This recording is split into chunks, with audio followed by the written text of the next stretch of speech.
Sir Alex Ferguson, he built Man United into the biggest club in the world, but he didn't do it without making some massive controversial decisions. Whether it was fallouts, contract battles, personality clashes, or pure football and judgment, Ferguson wasn't afraid to move on even the biggest stars if they felt that it was right for the team. Today we're going to go through the most dramatic, explosive, unforgettable player exits of the entire Fergie era, from Beckham to Van Nistelrooy, Ince to Stam, everything in between. This is the story of Man United's most controversial departures under Sir Alex Ferguson. Okay, now we have Andre Kanchelskis, and he was electric. Pace, power, goals, one of United's most exciting wingers back in the early days of the Premier League. But behind the scenes, his agent was an arsehole. He made things a mess, he gave him bad information, multiple representatives, conflicting demands, and Ferguson began to suspect people around the player cared more about themselves than about the football. In '95, United sold him to Everton. It was a move that confused supporters at the time, because he was one of the main players in the team. Plus, that season, that mid-season, we also sold Ince and Hughes. So supporters were rightly extremely confused. But without that sale, Beckham would not have stepped into his shoes in '95. And we know what happened with Beckham. It was a dramatic exit, but changed the club forever. The direction the club took after that, after those three sales of Ince, Hughes and Kanchelskis, it went skywards, it went upwards. We went straight to the top and stayed there for a decade. Now, Paul Ince, he was one of the top midfielders in England, and he was, in my opinion, severely underrated. But Ferguson believed his attitude was shifting. He felt Ince was becoming, in his own words, a big-time Charlie, wanting to be called the governor. Too focused on his own status, is what Fergie thought.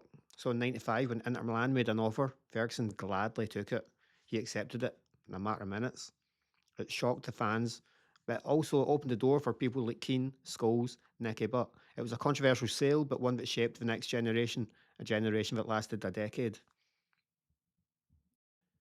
Now, Roy Keane's exit was absolutely nuclear, and it was out of nothing, out of nowhere, and happened overnight. Captain Keane set the standard for over a decade, but in 2005, after a heavy defeat to Middlesbrough, he recorded an MUTV interview. He tore into his teammates. He named them. He was brutally honest and completely unfiltered. That is what Roy Keane does. That is what he's always done. The club refused to air it. Ferguson was furious. Keane refused to apologise because, when has he ever done that? The relationship collapsed. And just like that, his contract was terminated. He was sacked essentially. No farewell match, no final appearance, no goodbye to the fans. Just a sudden, shocking end to one of United's greatest ever leaders. In fact, I'm going to go as far as to say United's greatest ever leader. He should have been shown a hell of a lot more respect. That's the word I'm going to use, respect. He should have been shown a hell of a lot more. He should have been allowed to finish the season and get at, you know, goodbye to the fans and really enjoy the rest of that season and end to his Man United career. But you can't, or you shouldn't have, punished Keane for being Keane. That was Keane all along. You can't just punish him at the end because he was getting older. But anyway, that's my opinion on it. Keane should not have went, not in that manner. Now, Gerard Piqué, this isn't a controversial one. It's not an angry one. It's not a messy one. But it kind of stings a little bit considering what the boy went on to win when he left Man United. He was a talented guy. He was intelligent, classy on the ball, huge, commanding in the air, good on the ground. But he couldn't break the Vidic Ferdinand partnership. It was the best in the world at the time when it comes to centre backs. He was also homesick.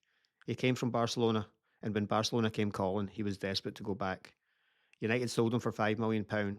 He went on to become one of the greatest centre backs of his generation. If you talk about purely what he won, he won Euros, he won World Cups, Champions Leagues, Cups.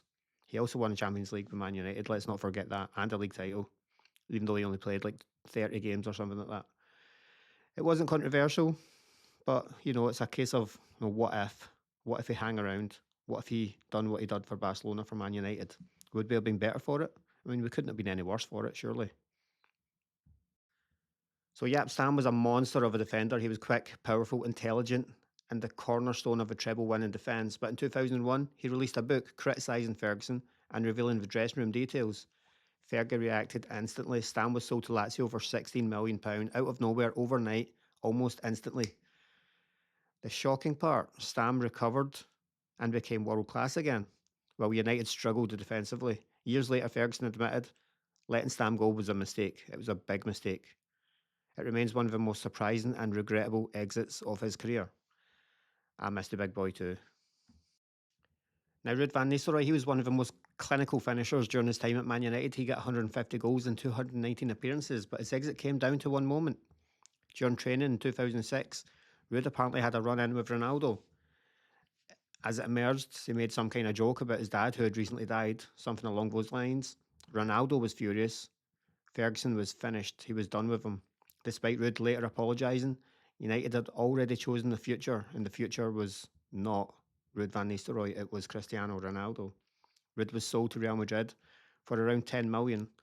A legend left with a bitter taste in his mouth, but a new legend was born. David Beckham's exit is one of the most famous in football in history. I mean, it has to be. By 2003, the relationship between Ferguson and Beckham, it was cracking. Beckham's global celebrity was exploding. Modelling deals, paparazzi, the spotlight, and Ferguson, he felt everything is shifting away from the football.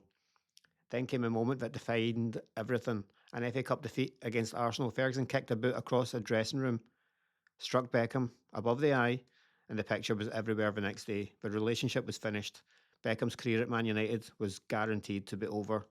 United accepted an offer from Real Madrid, around £25 million, and Beckham joined the Galacticos, not because he couldn't play anymore, but because Ferguson believed no player was bigger than Man United.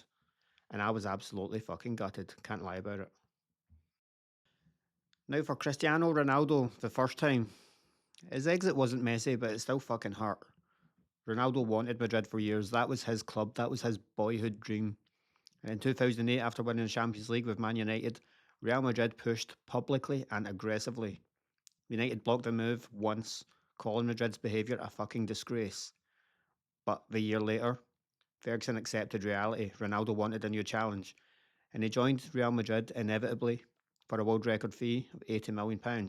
It was a clean exit, but losing the best player in the world, he did pick up a Ballon d'Or. It's official, he was the best player in the world. It was always going to sting, and it still fucking stings. So now we go on to Gabriel Heinze, or however the fuck you say his stupid fucking name. His exit is one of the craziest in the Fergie era.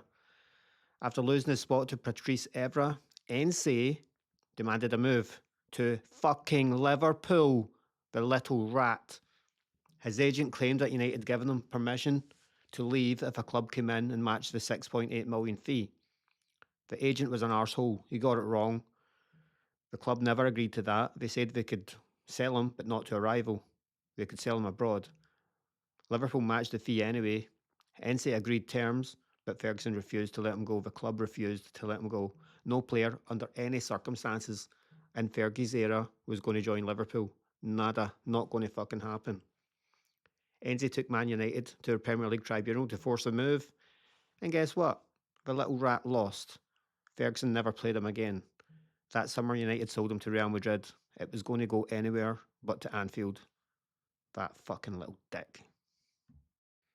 Okay, now we move on to another little rat, but this one actually fucking hurt. Not like the Ense one, because he was a dickhead that just had one good season. Carlos Tevez is one of the most painful exits for United fans, because he was a fan favourite. He was loved on the pitch. He was a warrior in every single match. He was part of a legendary trio up front, Rooney, Ronaldo, Tevez. But his contract situation was a disaster. Third-party ownerships, slow negotiations, and Tevez feeling unwanted. He later said, Ferguson never spoke to me. I didn't feel they wanted me. Man United waited to the last minute and offered him a 5-year contract. But by this point, Tevez felt disrespected, and he rejected it. Man United insist they offered him a deal in plenty of time, both sides blaming each other. When the loan ended, Tevez didn't just leave United. He crossed the city and joined, City. And City unveiled him with a massive billboard. We can all remember it, that big blue billboard. Tevez's big stupid face, that big stupid grin. Welcome to Manchester. It detonated the rivalry, because City were coming. They weren't just noisy neighbours anymore. They were the next big thing. It was a controversial exit, and it still divides fans to this day. But my God, what a player he was for Man United.